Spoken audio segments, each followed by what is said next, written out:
We often hear this yearning for a return to some mythical golden age, right? Hmm. That idea of a perfect past. Think about slogans like "Make America Great Again." Yeah. It taps into this deep-seated feeling. But what if the very foundation of how we think these golden ages happened is, well, completely wrong? That's exactly the fascinating territory Johan Norberg explores in his book Peak Human. The Economist reviewed it.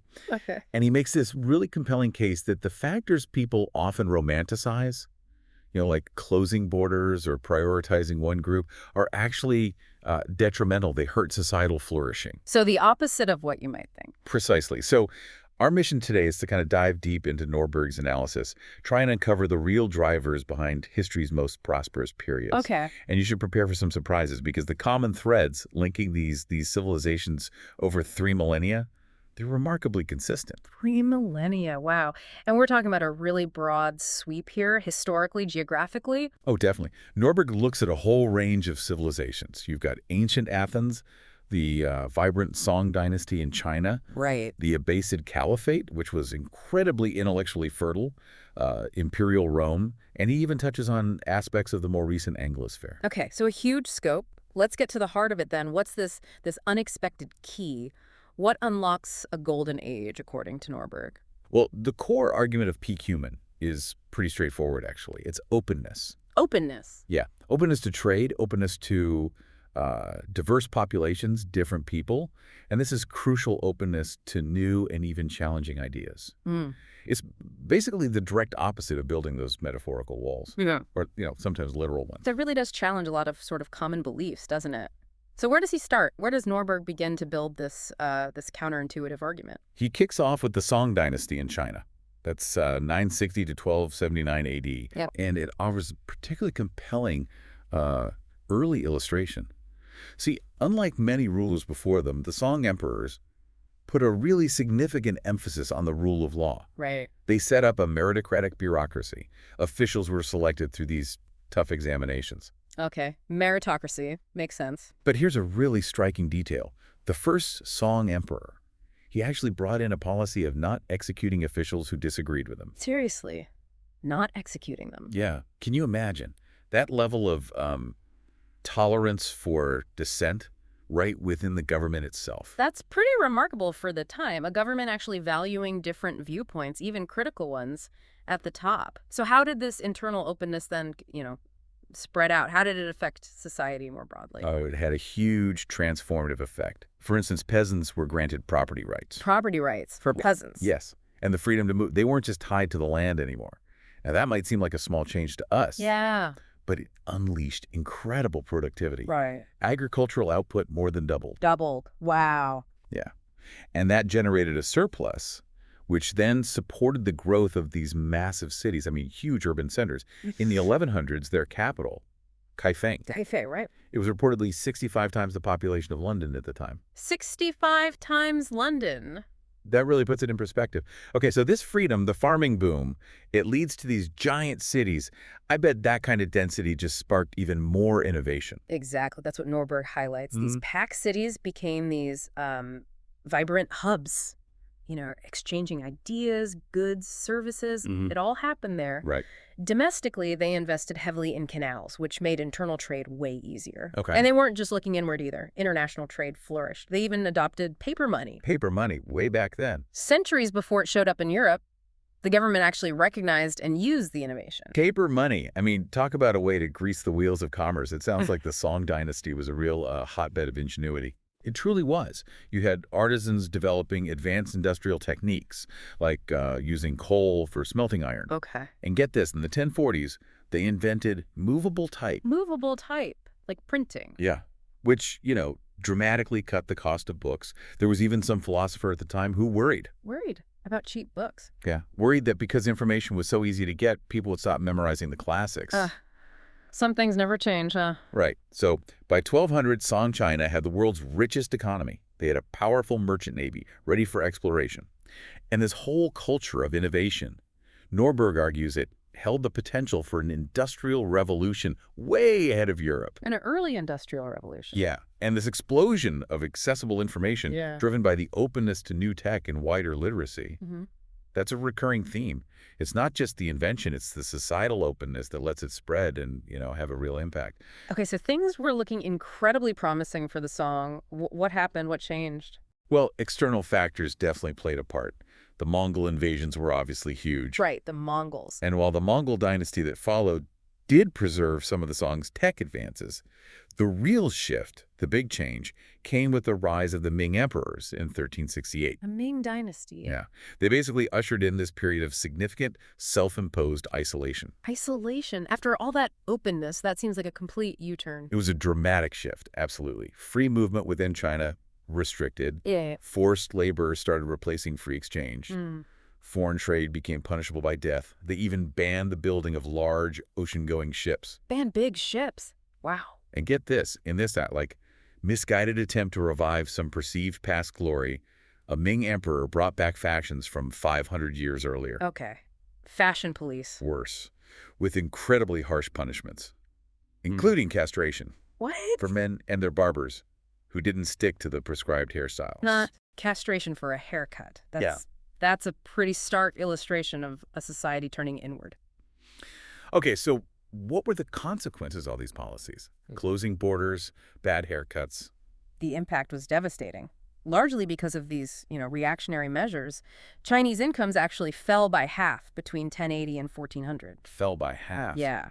And the nation didn't really regain its economic dynamism until it re-embraced openness much, much later in the late 20th century. It's just a powerful example of how closing yourself off can, stifle everything. That Song Dynasty story is really compelling. A clear case for Norberg's argument. But it wasn't just a one-off, was it? He looks at other places, too. Oh, absolutely. He examines ancient Athens, for example, and he emphasizes it wasn't just about democracy. Right, we always hear about Athenian democracy. But it was also built on what we'd probably call economic liberalism today. Minimal government interference, low trade barriers, property rights protected. Tariffs were incredibly low, just 2%. 2%? Yeah. That's tiny. Exactly. And they actively welcomed foreigners. Norberg tells the story of this Syrian ex-slave who became one of the richest people in Athens. Interestingly, the Fraser Institute, they do these economic freedom rankings. Yeah, I know them. They developed a measure suggesting ancient Athens actually had more economic freedom than modern Hong Kong and Singapore. More than Hong Kong and Singapore. Wow. Although... That's a caveat, yeah. You have to remember, this freedom didn't extend to women or slaves. That's a limitation you see in almost all these historical golden ages until pretty recently. Right. Crucial point. Okay, so Athens. What about Rome? We usually think of Roman power as, legions and conquering. How did openness fit in there? Well, Rome's growth was significantly boosted by its strategy of making alliances and, crucially, granting citizenship to conquered peoples. Incorporating them rather than just ruling them. Exactly. And they were remarkably open to learning from the people they defeated. Like, Greek slaves played a massive role in educating Roman kids, logic, philosophy, drama. Learning from the vanquished? Interesting. And during their golden age, you had this unified legal system across a huge empire, relatively free markets, and that incredible network of roads, like 400,000 kilometers. Yeah. All roads lead to Rome. Pretty much. Yeah. It made trade so much easier. There's this quote from a Greek orator who basically said, if you want to see all the world's goods, you can either travel the whole world or just come to Rome.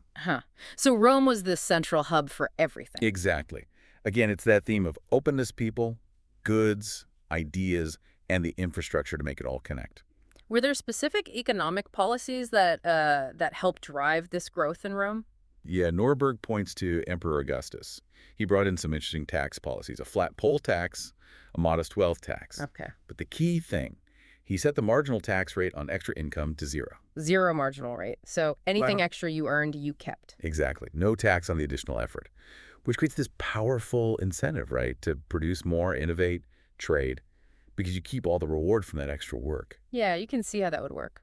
And Norberg suggests this might be one reason why Augustan Rome achieved a level of wealth comparable to, say, Britain and France, maybe 1,500 years later. Wow. Okay, these examples really paint a picture. Openness fuels these golden ages. But Norberg also talks about how they end, right? It's not like they last forever. Exactly. That's the other side of the coin.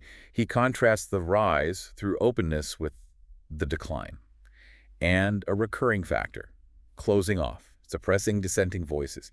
He calls it a Socrates moment. A Socrates moment. What does he mean by that? He uses that term, Socrates moment, to describe that critical turning point. When a society starts to suppress the very critical thinking and challenging ideas that fueled its rise. Just like Socrates was persecuted. Okay. Got it. And the fall of Rome serves as this key cautionary tale. And sure, external pressures mattered, plagues, barbarian attacks, bad luck. Right, the usual suspects. But Norberg really emphasizes the huge impact of internal policy blunders, bad decisions made from within. Policy blunders, like what specifically in Rome's case? Well, one major one was emperors, desperate for cash, debasing the coinage, basically making the money worth less. Leading to inflation. Rampant inflation. And their response, price controls on everything from sandals to lions. Price controls. That rarely ends well. Exactly. Yeah. It just stifled trade even more. And alongside that, intellectual freedom just eroded. It was replaced by rigid dogma, persecution first of Christians, then later by Christians. So a shift from open inquiry to rigid belief. Yeah. And ultimately, the empire just became too weakened internally. It couldn't effectively resist those external threats anymore.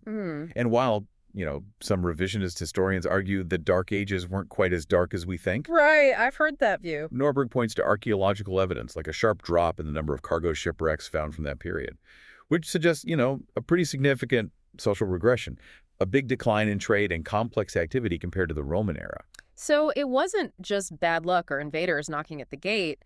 Internal choices closing off, controlling things, played a huge part in the decline. That's his argument, yeah. And it sounds like Norberg also tackles some common, maybe mistaken ideas about other historical periods. He does. For instance, you know how some groups today, like Islamic State, might try to claim the Abbasid Caliphate as some kind of ideal? Yeah. Well, Norberg points out that the actual Abbasid era, its golden age, was characterized by a pretty significant degree of tolerance for different cultures, for intellectual pursuits, completely at odds with what those extremist groups stand for. Right, the opposite, really. Exactly. Or take the Italian Renaissance. Sometimes modern nationalists frame it as purely, European or Christian genius. But Norberg argues it actually started partly as a revolt against aspects of Christian orthodoxy at the time, and it drew heavily on rediscovering and imitating pagan pre-Christian cultures. So, not quite the simple narrative. Not at all. And one more, Britain's Industrial Revolution. The popular image, often from literature, is that it was universally miserable for workers. Dickens and all that. Right. But Norberg cites diary studies suggesting the only group that was consistently dissatisfied were, poets and writers. Huh. Okay, poets weren't happy, but maybe others saw opportunity. Perhaps. It challenges that monolithic view of misery anyway.